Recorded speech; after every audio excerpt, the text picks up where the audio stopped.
Okay, before we get into this juicy episode, I want to share with you a holiday promo that's running for all of the month of December. I am offering $200 off my Awakening program. This is a 3-month individual coaching program where I will take you through an arc of an experience to help make sense of a mindfuck of a confusing relationship, process the feelings so that you can actually heal and become the best version of yourself, so that you don't have to experience painful love ever again. This program includes an educational component with modules and videos and action-oriented homework. There's also some guided journeys, guided meditations in there for your benefit. It also includes individual sessions where we are really going to deeply process what has happened and give you that space to regulate your nervous system, to create that relationship with your inner child and really move some of this stuckness that you're feeling. And then you also get accountability support, real time. So when you get that message from your ex, who do you reach out to? Who can help you make that decision on what to say or what not to say? So having that real-time support to help you interrupt the reflex that you have been in. But most importantly, this is a container to hold you while you process what's happened and step into what's next. I really want you to feel safe and supported to say the thing that is too embarrassing and too shameful in your mind to say to your friends and family. Maybe you don't have anybody else that you can share these things with. And in the safety, you'll find healing. So again, this promo runs for all of December, $200 off this 3-month program. The first step is to schedule a free session so that we can get to know one another and see if this is going to be a good fit for you. And I want you to just imagine and envision this life where you feel so fulfilled and secure in yourself on your own, freeing you to then confidently choose a partner who can align with you in your life and celebrate the woman that you are, because you deserve that and it's so waiting for you. The link to the free session and to the Awakening program is in the show notes below, so be sure to check it out. Enjoy this episode. Welcome to this episode of Lucid Living with Bree. Learn to live and love awake. I'm your host, Bree Wolta, and today we're talking about boundaries and nervous system regulation. Two of my favorite things, because these go exactly hand in hand. We need nervous system regulation in order to set healthy boundaries. But first, let's just talk about what the hell boundaries are. Okay. Whenever that word comes up, I know in my history, I would cringe a little. I'm like, oh, I don't want to set boundaries. Boundaries are mean. I don't know how to do it. I'm going to do it wrong. Whatever the story was in my head. And when I learned what boundaries actually were and started setting them with people who could hear what I was saying and weren't using them to manipulate me, it became really apparent that boundaries are good. And now I like setting boundaries. I like when my friends set boundaries. I like when my partner sets boundaries. And there's a saying that boundaries see boundaries, or boundaries understand boundaries. So if I am practicing setting boundaries for myself and I have a friend politely decline a invite to a party and they're just like, I'm really overwhelmed. I can't. I love you and I can't come. I'm like, yeah, girl, take care of yourself. Yes, set that boundary, take care of yourself. Versus somebody who doesn't recognize boundaries might take that really offensively, might be really upset with the person, might give you the silent treatment, whatever. So when you start to set boundaries, you'll also see very clearly that other type of people that you have in your life and whether they're setting boundaries or not. So I quote Glennon Doyle often on this podcast because I love how she describes everything. I mean, mental health in general, she's very open and vulnerable about her story with mental health and an eating disorder, but she talks about boundaries very clearly. And the way that she describes it is boundaries are just an expression of needs and expectations that are necessary for you to feel safe and supported. So that's it. We're just expressing what we need, what we expect of people in order for me to feel the most safe and supported. And I would add loved into that. What do I need and what do I expect from people in order to feel loved, especially in loving relationships? So let's talk about some of the misconceptions around boundaries, because we first have to take out that in order to insert what a boundary actually is. And then I'll give you some examples of how to set boundaries. So the misconceptions that I hear most often are they're mean, they hurt people, and they don't work. So let's start with they're mean. I know I believed this. I know I believed if I set a boundary, I was the bitch, I was the ice queen. But boundaries are actually the kindest thing that you can do, the kindest thing that you can set in the relationship. Because if I'm setting a boundary, I'm protecting myself and I'm protecting you from my growing resentment that will inevitably come if I'm not setting boundaries. So, which then protects the relationship because my resentment won't come out sideways. We won't get into a fight and maybe break up over something stupid. So when I set a boundary to protect myself, I'm protecting you, I'm protecting the relationship. And that's kind, because the alternative is to not have a boundary. And let's say you're in sort of your people-pleasing mode. You're doing everything for your partner, you're doing everything for your kids, you're doing everything for your friends, you are burning the candle at both ends, you're running faster, you're doing more, you're multitasking the laundry and the dishes and the cooking and the cleaning and listening to your podcast and trying to learn something. You're just doing it all. Whereas if you were setting a boundary around that, perhaps it was asking to have a need met for your kids to help with something, or your partner to help with something. Or maybe it's an internal boundary for you to just stop doing all the things all the time.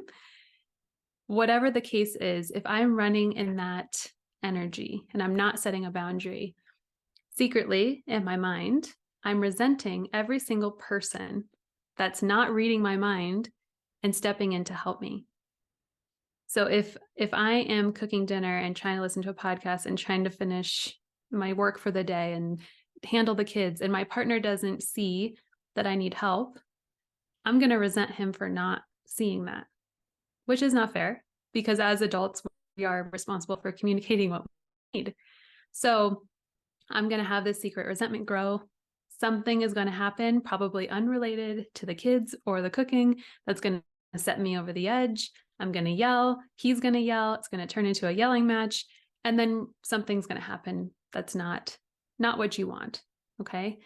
So we think we're being kind by doing all for everybody, or by not speaking up when something hurt our feelings, or not asking for what we need, but we're just building resentment that's going to come out later. It's going to hurt the other person. It's going to hurt the relationship.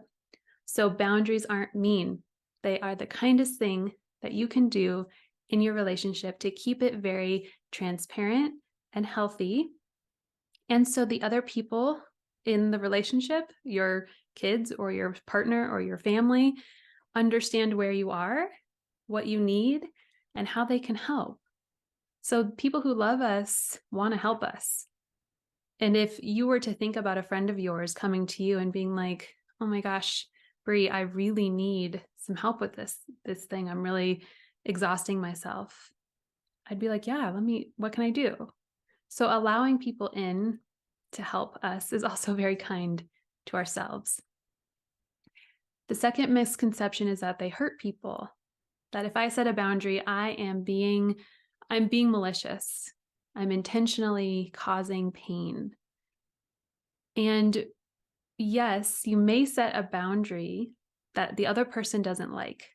You may set a boundary that upsets somebody who maybe doesn't believe the same thing that you do, or doesn't want to see the mirror that is being put up to their face around what they're doing to hurt you. That may cause them to be angry, for sure, definitely might. But you aren't causing pain. By you speaking your need or speaking your want, again, you're being kind in the relationship. And if their reaction is anger or sadness, then their reaction is for them to hold, to find support around, to feel, to process, to integrate, and then to bring back their experience to talk about with you, if that's appropriate in the situation. So you aren't, by setting a boundary, there can be fear that the other person's going to be upset. And this is where the nervous system regulation comes in, that we're going to talk about later in this episode, because I need to be able to sit with the discomfort of you being upset without jumping in to fix it, or jumping in to take back my boundary, or to say, never mind, I don't actually need that, or never mind, I'll actually be able to do all the things, don't worry about it. If I can't sit in the discomfort of you not being comfortable in whatever your experience is, then I can't set boundaries. There's no way. There's no way.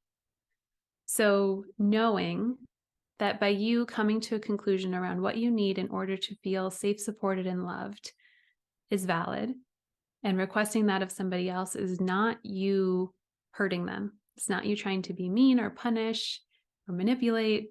It's just you asking for what you need in order to feel safe, supported, and loved. Their reactions are their responsibility, especially with adults. So your adult partner, your adult parents, your adult siblings, your adult friends, everybody is responsible for their own feelings, their own reactions. They're responsible for understanding them. They're responsible for feeling them. They're responsible for then taking action aligned with what they need because of their reaction or because of their experience. So you can just take all of that micromanaging off your plate, because that's not yours. It's a full fucking time job to do this for yourself, to be able to consciously understand your feelings, express them, and get your needs met. So take that responsibility off, that you need to do it for everybody in your life. I know it feels counterintuitive. I know you want to be there for people, but you can support people in a way that's not fixing them. If you are familiar with the drama triangle, the codependency drama triangle, we know that we can fall into the rescuer role, the victim role, and the persecutor role. And we dance around this triangle with other people. And when we have been the rescuer long enough, then we turn into the victim of, oh, why do I have to do everything? And then once we're there for a little while, we're like, fuck you guys, I have to do everything. And we turn into the persecutor. And then we just keep going around this circle, or this triangle rather. The flip side of that is the empowerment dynamic. So changing from the rescuer to the coach, where in your relationships, instead of rushing in to save somebody from the anger they're feeling or the frustration they're feeling, let's use the party example, right? You say, Bria, I'm so sorry, I just can't come. I'm too burnt out to come to your party. And I'm like, well, fuck you. Like, that's not fair. I come to all of your things. Me being able to sit with that anger, and you not jumping in to rescue my anger, but instead coming at it from a coach lens, where we can empower our friends and our partners and our colleagues and whoever we're in relationship with to better understand maybe where the trigger is coming from, better understand their empowerment around how they can handle the situation. But it's not ours to fix. Okay, so you're not hurting people. You might cause your boundary, your need might cause something in another person, but that is theirs. The third misconception is that they don't work, period. So I have clients that say this to me all of the time. They're like, Brie, I'm trying, I build up the courage, I set the boundary, and it doesn't work, which points to me that it's not a boundary, it was a request. Because boundaries don't work or don't work. Boundaries don't not work or work. That sounds weird to say out loud. They just are. This is my boundary, and this is how I follow through with my boundary. It's not dependent on the other person doing anything. So first of all, you have to follow through with what you say you'll do if the other person continues whatever behavior isn't feeling aligned for you. But let's talk about what an example is of a request versus a boundary. So a boundary is stating what you need and what you'll do if that need isn't met. So it's what I need and what I'm going to do. See how the control is in my area that whole time? you can continue to do whatever you're doing, but if you do, then I'm going to do this. It's not trying to force somebody to change. It's not trying to manipulate them or give them an ultimatum. It's just saying, if you continue this thing, then I'm going to have to do this to protect myself or to feel safe or to feel loved or supported. So let's give an example.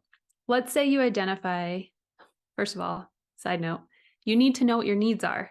So go back to the episode, a couple of episodes before this, around trying to figure out what your needs are and how you can do that, how you can be in a healthy relationship after a toxic one is the name of the episode. And in that, we talk about needs and knowing what your needs are. So let's say you identify that you've just broken up with your partner and you really need your ex to not contact you. You don't want him to reach out to you. You don't want to talk to him. You don't want to have another conversation to try to make it work. You need space so that you can feel safe, so that you can focus on yourself, so that you can move on, whatever the reason is. And let's say you say, stop reaching out to me. And he keeps reaching out to you.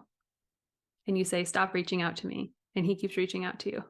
So stop reaching out to me is a request.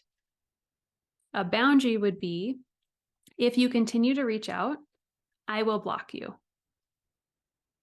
He can reach out or not, but if he continues, that's what you are going to do. Do you see how that's not manipulating him to stop? It's not dependent on him doing it or not. Therefore, it works all of the time as long as you follow through with the blocking. So if you feel like your boundaries aren't working, you're either requesting or you're not following through on the boundary that you said that you would set. Another example that is more of speaking a need, which is a boundary, but more of speaking a need in a relationship. Let's say that you have identified that you need help cooking dinner tonight because you need to get this project finished. You can't do both of the things. And so when you're talking to your partner, being able to express, hey, I'm unable to make dinner tonight and would love if you could come home early to help. And if not, everybody's just going to have to fend for themselves tonight. I'm not able to cook. Not saying something like, I'm drowning and you never help me and you don't see me, you don't care about me, and resenting them for not reading your mind, or just trying to do both and then resenting them later. So the boundary here is like, this is what I need. And it'd be great if you can come home and help. And if you can't, I still am unable to make dinner. We're gonna have to fend for ourselves tonight. It's gonna be an egg and it's gonna be breakfast for dinner or whatever. So speaking your needs in a way that shows people what you're gonna do to get that need met. Not forcing them to change, not forcing them to somehow acquiesce to what you're saying, giving everybody free will, right? He can continue to reach out to you. And if he does, you're going to block him. So boundaries take practice. Boundaries bring up a lot because especially as women in society and in our upbringing and in our generational trauma experience, we've been really conditioned to not really have boundaries, to not really have needs, to be the one that's taking care of the family and the house and the spouse and ourselves, and often ourselves are last. And now that we as women are in the workforce, which mind you, is not that long ago that we entered the workforce, trying to make our own money and still trying to hold the entire home system, it's like, it's becoming too much. And the experiences and what's happening in the home life need to be given to other people. We need to ask for help. We need to identify where we can receive that support and not try to do it all on our own. Because I know that speaking your needs and sharing what's happening in your mind is something that oftentimes I hear clients say, I don't want to have to tell him. I don't want to have to tell him to empty the dishwasher. I don't want to have to tell him that what he said was hurtful. And the reality is, you have to share what's true for you, because they can't read your mind. Everybody is experiencing life in their own lens, through their own lenses, through their own stories. So me seeing the dishwasher full and my partner seeing the dishwasher full, we're making understanding of that in two different ways. Okay, so in order to share the stories that are happening in your head, again, we talk a lot about stories in that episode around how to have a healthy relationship after a toxic one. How do we communicate effectively? Comes down to that. Okay, allowing your partner into your mind and them for you, so that we can all be on the same page around what's happening and resentments aren't growing. Okay, so in order to feel more comfortable setting boundaries, and in order to shift really this energy of I don't have needs, I'm not important, my voice doesn't matter, to I do have needs, I am important, what I say matters, and I'm going to allow you to have your experience with whatever is the consequence of that. We have to regulate our nervous system, because boundaries invite us to choose our internal peace over external peace. And that's really uncomfortable if we have spent our lives keeping the peace. Perhaps you are the people pleaser. Perhaps you're the rescuer. Perhaps you had a very responsible role as a child where you were taking care of a sibling or a parent, or otherwise felt like you had to keep it all together.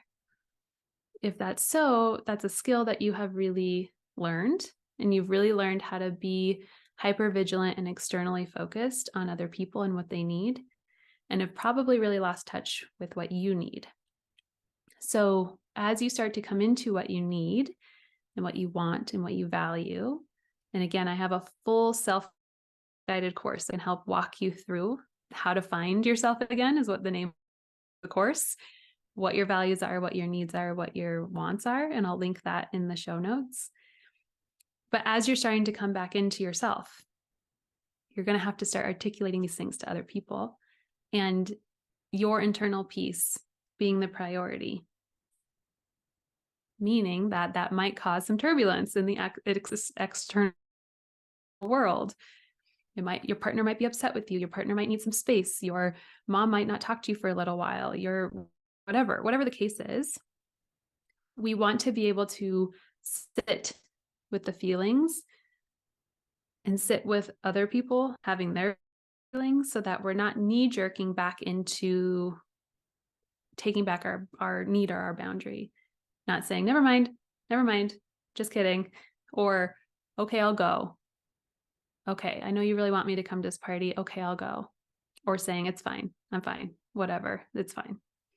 Okay, we don't want to fall back asleep into those patterns. So for instance, if your boundary is that you want to go no contact with your partner, your ex-partner, and you start to feel these feelings of feeling really alone, and that causes you to reach out to him for that moment of connection, that's going to cause a downward spiral of things that you now have to deal with, because the idea of sitting alone or sitting in your aloneness was too hard to feel.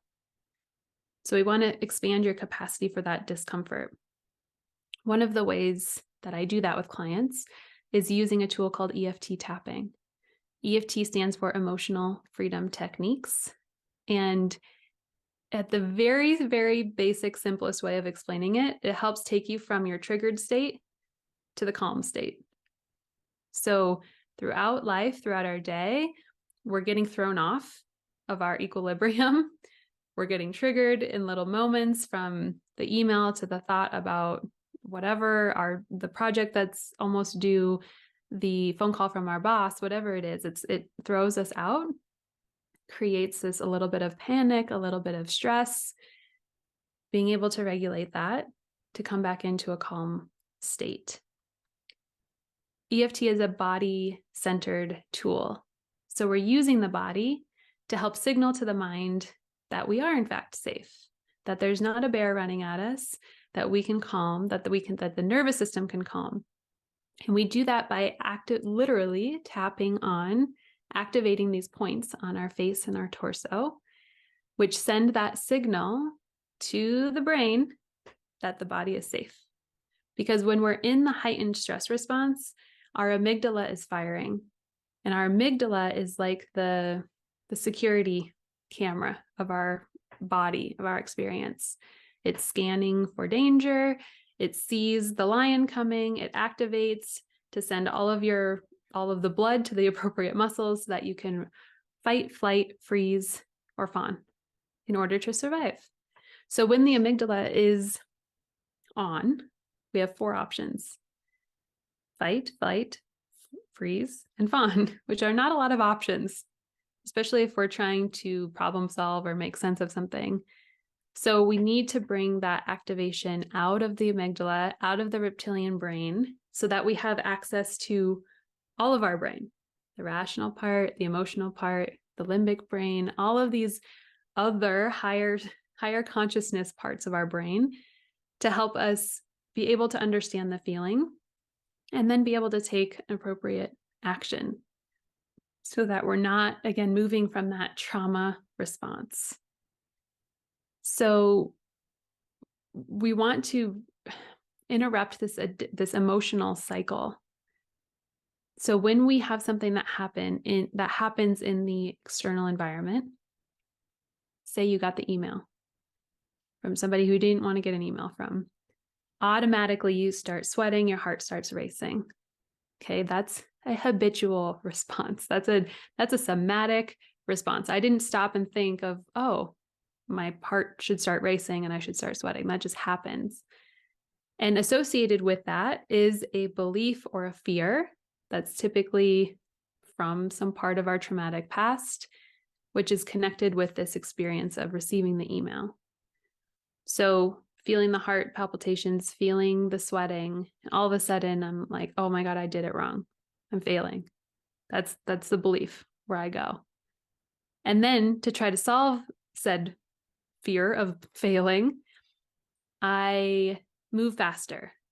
I send more emails. I try to do more. I try to prove my worthiness to my boss, whatever it is, which doesn't really heal or tend to the part of me who's feeling really afraid. It just amps her up. So you stay in this cycle.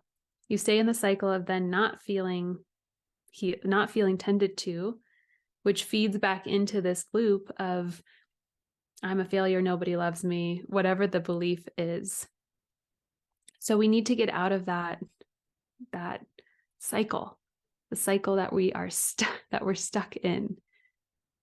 So it helps to regulate the nervous system enough so that you can, between the stimulus, the email, and your response, you can soothe the nervous system so that you're not reacting in the same well-grooved pathway in your brain. Another example that we can use, going back to the relationship dynamic, let's say that your partner sends you a message that he won't be able to come home for dinner. And let's say that it was his night to cook. So it leaves dinner to you. All of a sudden you get this lump in your throat, panic feeling, and your immediate reaction is to not say anything, to isolate, to be passive aggressive, and push him farther away, which confirms that you're not loved and he isn't a teammate. He doesn't really care about you. So instead, what the ideal scenario would be to receive the text message, feel that anxiety and that panic, recognize that you have anxiety and panic in your body, tap, be able to regulate the nervous system, bring the anxiety and the panic back down so that you can rationally see, okay, there's a part of me who just got activated, who's really afraid that I'm not important in this relationship. I see her fear. I understand that her fear is really valid because in past relationships or maybe in childhood, she didn't feel important. I see you, girl. I got you. I know this is scary. I know you're activated. I'm here for you. We're going to get through this together. We know that our partner loves us dearly and just got caught up at work. Okay, so being able to tend to that part of you instead of that part of you driving the passive aggressiveness, isolation, and further reinforcing her belief that she's not important and that he doesn't care. That's how we heal those moments of sitting with our inner children, our inner parts, soothing, reinforcing, reminding, nurturing. So EFT helps us to come into that more neutral place so that we can tend to the child that's screaming in the corner. Okay. If you think about that very literally, if you're a parent and your child is screaming in the corner, leaving them alone is probably not going to help their screaming. Instead, scooping them up and saying, I see you. I know you're so upset. Tell me what happened, is probably going to make them feel more supported and loved. So that's what we need to do with our inner parts. And tapping helps us to bring the system into a place to access that. Another thing that tapping does is actually activates our hippocampus. So you can tap on your own, and I'm going to show you how to do that here in just a second. And you can also tap with a practitioner. And when you're tapping with a practitioner, and sometimes on your own, but a practitioner can more intentionally guide you into some of these places, it's activating your hippocampus. So as we are signaling to the body that we're safe, as we're tuning in with what's present in this moment in your body and in your mind. So if you're feeling anxiety, where are you feeling it in your body? What are the thoughts associated with that in your mind? We're really giving space and curiosity to the body sensation, the mind experience, because when we give something space, it allows it to move. That's why it's called emotional freedom techniques. We're trying to move these emotions, not turn our blind eye and compact them and stuff them down into our bodies, which is what we do because we don't like to feel emotions. Really trying to also help yourself see that the emotions that are denser, the experience of them are heavier. So the sadness, anger, frustration, betrayal, hopelessness, anxiety, those feelings have a denser vibration, very literally. So in our body, if we feel heavy versus happiness, joy, peace, freedom, connection, right? Those emotions feel lighter. They feel better. So we tend to want those. We tend to run away from the other. So tapping helps us feel safe, give space specifically to these feelings that are denser, that are causing our nervous system to escalate or decompress. Bringing space, bringing understanding, and by activating the hippocampus, it's actually helping us make those connection points to what's happening now and where that came from, the memories associated with that sensation in our body or that feeling that we're having. So if you pretty consistently get that lump in your throat, there's information there. So tapping helps us to be able to, again, bring space to these sensations and get curious and make sense of them. And as we make sense of them, we create this deeper connection with our inner child, and we can better heal those deep-rooted beliefs. So I want to show you the tapping points because this is something that you can use whenever, all of the time. Whenever you get triggered, whenever you are anything that's not calm, centered, higher self energy, okay? It's super simple. I have a full tapping tutorial video on YouTube that I'll link in the show notes so that you can reference that as well. If you get tripped up on the words, like, that's fine. Tapping is better. Tapping and saying whatever you're saying is better than no tapping at all. It's not an exact science. It just gives you a framework to work through. So if you can see me visually, I'll show you visually. Also, I'll cue you audibly if you're just listening to this podcast. But the first point that we use is on the side of the hand. So right, the squishy part right underneath your pinky, this is the karate chop point. So you would just take your opposite hand and gently tap on the side of your other hand as you share what is happening. So we call this a setup statement, and that just means that we are setting up the tapping round. I'm going to identify what I'm feeling in my body and what is happening in my mind. And I'm just going to say it out loud. And I'm going to repeat that 3 times. So the example we'll use is, let's say you have to set a boundary and you're feeling really afraid that you're going to hurt the other person. The other person's going to be upset with you. And when you think about setting this boundary, you get the lump in your throat, you get a tightness in your chest. And when you're identifying the sensation, you really want to be able to give it a scale or a number on a scale of 1 to 10. So let's say the thought of setting this boundary and having to potentially upset somebody, I'm at about an 8 of discomfort. I feel the lump in my throat. I feel the tightness in my chest at about an 8. So I'm just going to speak that out loud. And the setup statement has 2 parts. Even though I'm feeling what I'm feeling, I choose to stay present with this sensation. And by choosing to stay present, again, we're opening the space for the movement. So repeating after me, even though I'm feeling this anxiety about setting the boundary, and I have a lump in my throat and my chest is tight, I choose to stay present with what I'm feeling. Even though I'm so anxious about setting this boundary, and I can barely talk with this lump in my throat and this anxiety in my chest, but I choose to stay present with what I'm feeling. Even though the thought of setting this boundary is terrible and I have so much anxiety, I'm so afraid I'm going to hurt the other person, I choose to stay present with this sensation. And then we move up to the reminder points. So again, we're just naming what is present. The first reminder point is your eyebrow.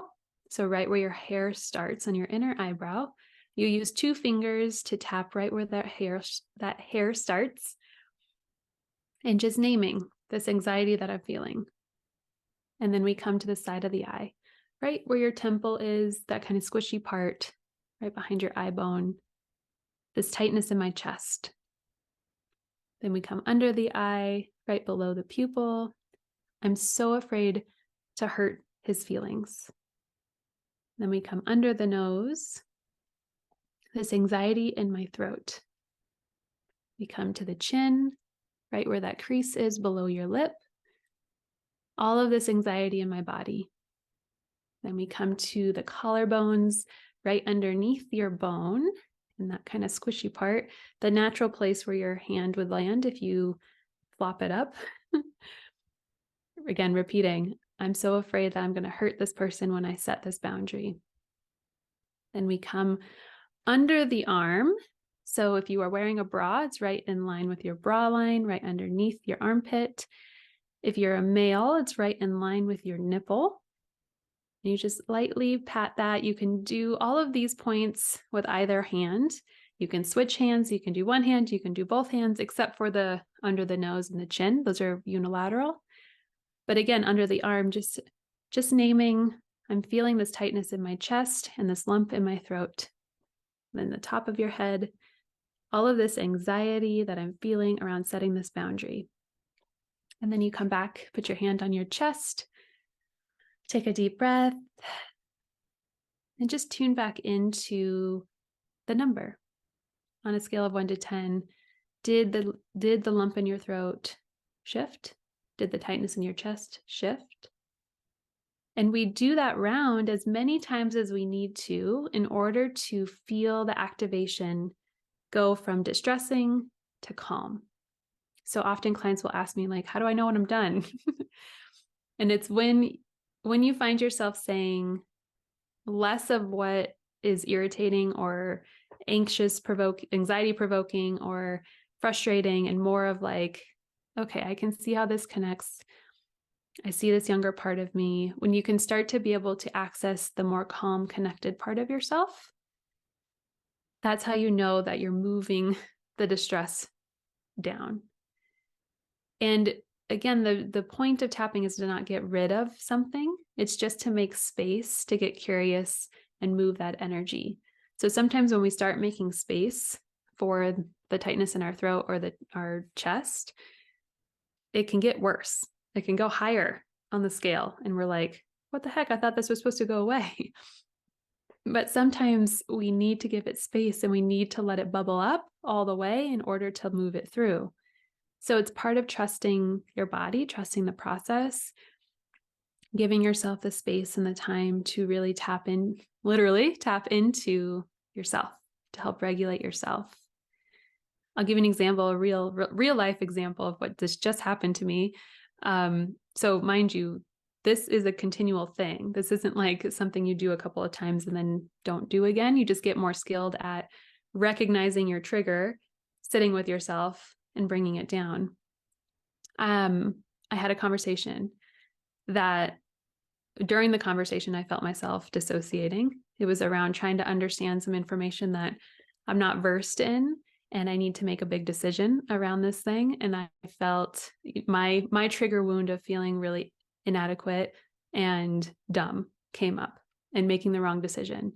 And I felt myself in this conversation really dissociating and feeling panic.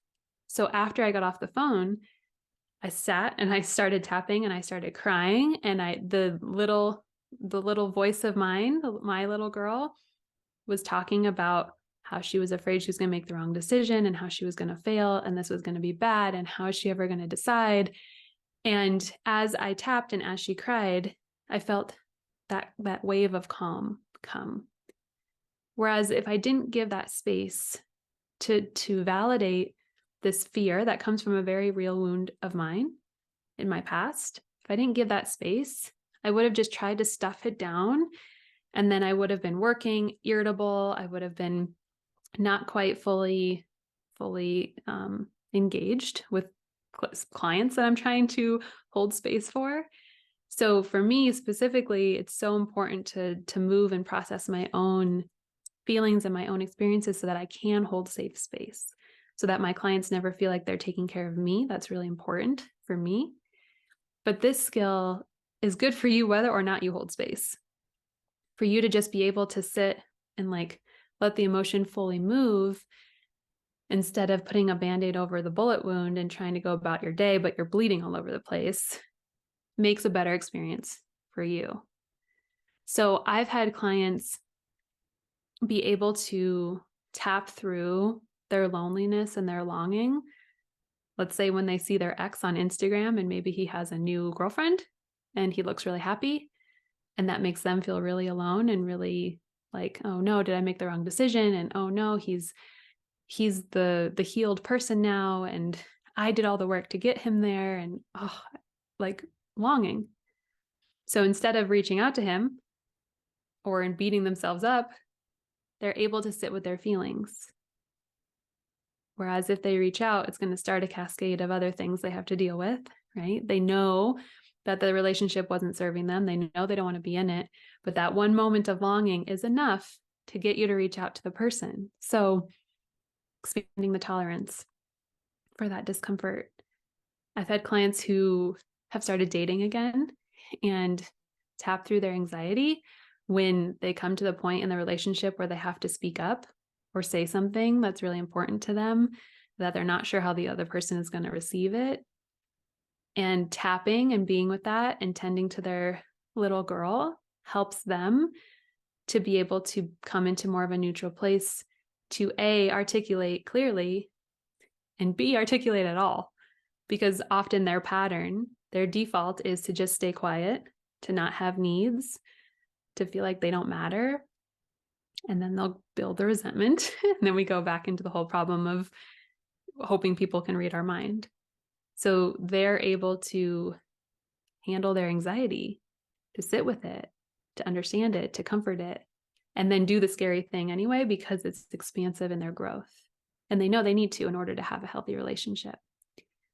I've had clients who, I laugh because I felt this really hard as I was exiting my last relationship, feeling anger around how could this person mistreat me so badly? How could this person be doing these horrific things? The injustice around it, and wanting them to see and wanting them to take accountability and wanting them to give me and us, right? Me and my clients, give us this sense of, I'm sorry. I see how badly I hurt you. And the truth is, especially if you're dealing with narcissistic people, you're never going to get that from them. And so I tell my clients, even if you think you're reaching out and initiating conversation in order to stick it to them, you're feeding the beast, right? Especially with narcissistic people. Whenever we feed into them emotionally, it validates that they have control of us. It validates that they are getting validation, that they are in control and therefore are getting validation. And it just feeds the beast. So it doesn't matter what you're saying. It just matters that you're emotionally activated because they still have their hook in you. So being able to sit with your anger and sit with your feelings of injustice and process them instead of reaching out to him to make him try to see or understand is going to help you detach and not feed the beast, and or stay to your gray rocking or stay to your no contact or whatever your plan is. But our emotions can be big drivers in our life. So if we don't take the time to become aware of what is driving our behavior, then we're going to continue in that asleep pattern. Carl Jung has a quote that says, "Until you make the unconscious conscious, it will direct your life and you will call it fate." And that is so true, because 95% of our brain and our operation in this world comes from our subconscious place. 95%. So if we're not aware of what's down there, that's a little scary. That's a little like, who is actually behind? Who's the wizard behind this curtain? So getting to know these parts, these wounded places, this trauma, and awareness is the greatest thing. That's why I call myself a relationship clarity coach, because finding clarity around not only a relationship and what that was, but around yourself and how you tick and how you operate and what causes what and why, and how to clearly sit with the parts of you who really need you instead of pushing them away. It gives you so much power over yourself and over your life. So I know it can feel scary to look at these things sometimes, to be in the place where you're really ready to see your part in some of the dysfunction around not setting boundaries, or how you weren't really able to regulate your anger or your loneliness, and that was the driver behind a lot of your choices. It's hard to take accountability and it's hard to see. And if you're on this journey, you're doing work for the brave soul. This is not easy. None of this is easy. A lot of this is painful. A lot of this takes a lot of time. So if you're new to setting boundaries, and if maybe nervous system regulation wasn't really on your radar until this podcast, like compassion, compassion, compassion for yourself on your journey. This is information for you to then be able to take and start to bring more awareness into these places in your life, to help bring awareness to maybe you need more support, to maybe that you need to shift something, or maybe it's an aha for you of like, oh, fuck. I thought I was setting a boundary, but I was only making requests. No wonder this feels defeating. My hope is that this is helpful to you on some level. And know that shifting these patterns, if you've been in them for 20, 30, 40, 50, 60 years, is going to take more than a podcast. Okay. So reach out to me, to another professional who can hold space for you, somebody who can help you make sense of this stuff and be able to untangle a lot of what we've tied together. At the beginning of this episode, you heard that I have a holiday special. So if you feel called to reach out to me to explore what working together can look like, My holiday promo is $200 off my private coaching container called Awakening. And true to the name, it's helping you to awaken back into who you really are, outside of the default programming, outside of the relationships that feel like shit, helping you come home, make sense, find clarity, so that you have all of the awareness and insight and tools so that you don't have to go back into painful relationships. There's a link for a free session in the show notes. That's the first step. Reach out to me and you can schedule that, and then I'll get to meet you. And know that I honor what it takes for you to make that step, to actually schedule the free call, to go through all of the fear that's coming up around what happens when I actually look at this stuff. What if I start feeling things, it's never going to stop?